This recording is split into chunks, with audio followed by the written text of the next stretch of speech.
everyone. My name is Shruti Devi. I read in 9th class. My school name is Government High School, Lehroon. My today math activity is समांतर ते काटवियां रेखावां द्वारा बनाए कोण। सब तो पहला ਜਿਹੜੀਆਂ ਇਹ ਸਾਡੇ ਕੋਲੋਂ तीन लाइन्स ने ਇਹਨਾਂ ਨੂੰ समांतर रेखावां ਕਿਹਾ ਜਾਂਦਾ है। ਜਿਵੇਂ रेखा L, रेखा M ਤੇ रेखा N ਇਹ ਸਾਡੇ ਕੋਲ समांतर रेखावां ਹਨ ਅਤੇ ਸਾਡੇ ਕੋਲੋਂ ਇੱਕ ਇੱਥੇ K ਨਾਂ ਦੀ ਕਾਟਵੀ ਰੇਖਾ ਹੈ। ਜੋ ਇਹ ਕਾਟਵੀ ਰੇਖਾ ਤਿੰਨ समांतर रेखावां ਨੂੰ ਕੱਟਦੀ ਪਈ ਹੈ। ਜਦੋਂ ਇਹ ਕਾਟਵੀ ਰੇਖਾ ਕੱਟਦੀ ਹੈ ਤਾਂ ਇੱਥੇ बहुत सारे कोण ਬਣਦੇ ਪਏ ਹਨ।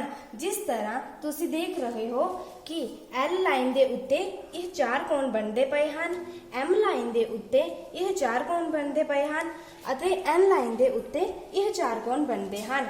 ਆਓ ਹੁਣ ਇਹਨਾਂ ਦੇ ਵਿੱਚ ਕੀ ਸੰਬੰਧ ਹੈ ਹੁਣ ਮੈਂ ਅੱਜ ਤੁਹਾਨੂੰ ਇਸ ਦੇ ਬਾਰੇ ਦੱਸਾਂਗੀ।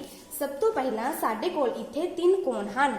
ਸਭ ਤੋਂ ਪਹਿਲਾਂ ਇਕਾਂਤਰ ਕੋਣ, फिर संगत कोण ਅਤੇ ਸਿਖਰ ਸਨਮੁਖ ਕੋਣ। ਇਕਾਂਤਰ ਕੋਣ ਉਹ ਕੋਣ ਹੁੰਦੇ ਹਨ ਜੋ ਅੰਗਰੇਜ਼ੀ ਦੇ Z ਤੋਂ ਬਣਦੇ ਹਨ।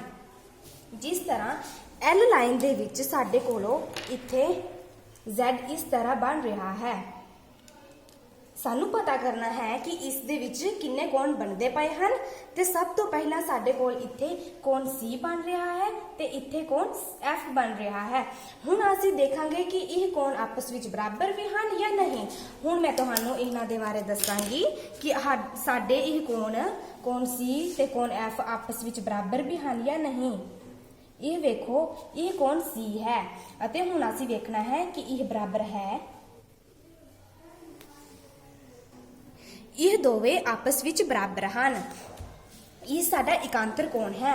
ਇੱਥੇ ਮੈਂ ਇਕਾਂਤਰ ਕੋਣ Z ਸਿੱਧਾ ਲਿਆ ਸੀ, ਅਸੀਂ ਇਸ ਨੂੰ ਪੁੱਠਾ ਕਰਕੇ ਵੀ ਵੇਖ ਸਕਦੇ ਹਾਂ।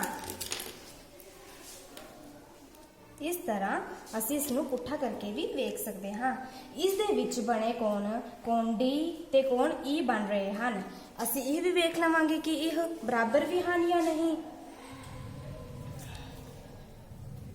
ਇਹ ਵੇਖੋ ਇਹ ਕੋਣ D ਹੈ, ਇਹ E ਦੇ ਬਰਾਬਰ ਹੈ। ਵੇਖੋ ਇਹ ਆਪਸ ਵਿੱਚ ਬਰਾਬਰ ਹਨ। ਹੁਣ ਇਹ ਸਾਡੀ ਇਕਾਂਤਰ ਕੋਣ ਹੋ ਗਿਆ। ਹੁਣ ਸਾਡਾ ਦੂਸਰਾ ਕੋਣ ਹੈ ਸੰਗਤ ਕੋਣ। ਇਹ ਕੋਣ ਅੰਗਰੇਜ਼ੀ ਦੇ ਸ਼ਬਦ F ਤੋਂ ਬਣਦੇ ਹਨ। ਜਿਸ ਤਰ੍ਹਾਂ ਇੱਥੇ ਸਾਡੇ ਕੋਲੋਂ F ਇਸ ਤਰ੍ਹਾਂ ਬਣ ਰਿਹਾ ਹੈ। ਹਾਂ, ਸਾਡੇ ਕੋਲੋਂ ਜਿਸ ਤਰ੍ਹਾਂ ਕੋਣ B ਤੇ ਕੋਣ F ਹੈ ਉਹ ਬਰਾਬਰ ਹਨ। ਜਿਹੜੇ ਕੋਣ D ਤੇ ਕੋਣ H ਹੈ ਉਹ ਆਪਸ ਵਿੱਚ ਬਰਾਬਰ ਹਨ। ਇਸ ਤਰ੍ਹਾਂ ਹੁਣ ਅਸੀਂ ਕੋਣ D ਤੇ ਕੋਣ H ਨੂੰ ਵੇਖ ਲਵਾਂਗੇ ਕਿ ਇਹ ਆਪਸ ਵਿੱਚ ਬਰਾਬਰ ਹਨ। ਆਓ ਅਸੀਂ ਵੇਖਦੇ ਹਾਂ। ਇਸ ਤਰ੍ਹਾਂ ਇਹ ਕੋਣ D ਹੈ, ਇਹ ਕੋਣ H ਹੈ।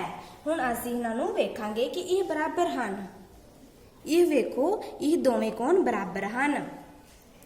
ਹੁਣ ਅਸੀਂ ਜੇਕਰ ਮੈਂ ਤੀਸਰੀ ਸਮਾਂਤਰ ਰੇਖਾ ਲੈਂਦੀ ਹਾਂ ਤਾਂ ਜਿਸ ਤਰ੍ਹਾਂ L ਲਾਈਨ ਦੇ ਹੇਠਾਂ ਵਾਲਾ D ਕੋਣ, M ਲਾਈਨ ਦੇ ਹੇਠਾਂ ਵਾਲਾ H ਕੋਣ ਤੇ ਉਸੇ ਤਰ੍ਹਾਂ ਹੀ N ਲਾਈਨ ਦੇ ਜਿਹੜੇ ਹੇਠਾਂ ਵਾਲਾ L ਕੋਣ ਹੈ ਉਹ ਆਪਸ ਵਿੱਚ ਕੀ ਹੋਵੇਗਾ, ਬਰਾਬਰ ਹੋਵੇਗਾ।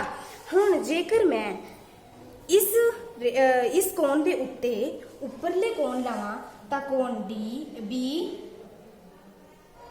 ਕੋਣ F ਆਪਸ ਵਿੱਚ ਕੀ ਹਨ, ਬਰਾਬਰ। ਹੁਣ ਇਹ ਸਾਡਾ ਹੋ ਗਿਆ ਇੱਕ ਸੰਗਤ ਕੋਣ। ਸੰਗਤ ਕੋਣ ਸਾਨੂੰ ਯਾਦ ਰੱਖਣੇ ਹਨ ਅੰਗਰੇਜ਼ੀ ਦੇ F ਤੋਂ। ਹੁਣ ਸਾਡੇ ਕੋਲ ਤੀਸਰਾ ਕੋਣ ਹੈ ਸਿਖਰ ਸਨਮੁਖ ਕੋਣ, ਜਿਹੜੇ ਕਿ ਅੰਗਰੇਜ਼ੀ ਦੇ X ਸ਼ਬਦ ਤੋਂ ਬਣਦੇ ਹਨ। ਜਿਸ ਤਰ੍ਹਾਂ X ਸਾਡੇ ਕੋਲ ਇੱਥੇ ਬਣਦਾ ਪਿਆ ਹੈ। ਹੁਣ ਅਸੀਂ ਵੇਖਣਾ ਹੈ ਕਿ X ਵਿੱਚ ਕਿਹੜੇ ਕੋਣ ਬਣਦੇ ਪਏ ਹਨ। ਜਿਸ ਤਰ੍ਹਾਂ ਸਭ ਤੋਂ ਪਹਿਲਾਂ ਸਾਡੇ ਕੋਲ ਇੱਥੇ X ਦੇ ਵਿੱਚ ਕੋਣ A ਤੇ ਕੋਣ D ਬਣ ਰਿਹਾ ਹੈ ਤੇ ਇੱਥੇ ਕੋਣ B ਤੇ ਕੋਣ C ਬਣ ਰਿਹਾ ਹੈ। ਆਓ ਅਸੀਂ ਵੇਖਦੇ ਹਾਂ ਕਿ ਇਹ ਆਪਸ ਵਿੱਚ ਬਰਾਬਰ ਹਨ। ਸਭ ਤੋਂ ਪਹਿਲਾਂ ਅਸੀਂ ਵੇਖਾਂਗੇ ਕਿ ਕੋਣ B। ਆਓ ਅਸੀਂ ਵੇਖਦੇ ਹਾਂ ਕਿ ਕੋਣ B ਤੇ ਕੋਣ C ਬਰਾਬਰ ਹਨ। ਜਿਸ ਤਰ੍ਹਾਂ ਮੈਂ ਇੱਥੇ ਕੋਣ B ਮਾਪਿਆ ਹੈ ਉਸੇ ਤਰ੍ਹਾਂ ਹੀ ਇੱਥੇ ਮੈਂ ਕੋਣ C ਮਾਪਾਂਗੀ। ਵੇਖਦੇ ਹਾਂ ਕਿ ਇਹ ਦੋਨੋਂ ਆਪਸ ਵਿੱਚ ਬਰਾਬਰ ਹਨ। ਇਹ ਵੇਖੋ ਇਹ ਦੋਨੋਂ ਆਪਸ ਵਿੱਚ ਬਰਾਬਰ ਹਨ। ਹੁਣ ਅਸੀਂ ਦੂਸਰਾ ਕੋਣ ਜਿਹੜਾ ਕੋਣ A ਤੇ ਕੋਣ D ਲਿਆ ਸੀ ਇਹਨਾਂ ਦੋਵਾਂ ਨੂੰ ਵੇਖਦੇ ਹਾਂ ਕਿ ਇਹ ਆਪਸ ਵਿੱਚ ਬਰਾਬਰ ਹਨ। आओ असी वेखते हाँ। इस तरह मैं यह कोण ए ते कोण डी नूं वेख लवांगी। देखो यह कोण आपस विच दोवें की हन बराबर। इसे तरह ही यह साडा की हो गया शिखर समूह कोण, जो कि एक्स शब्द तो बनते हैं।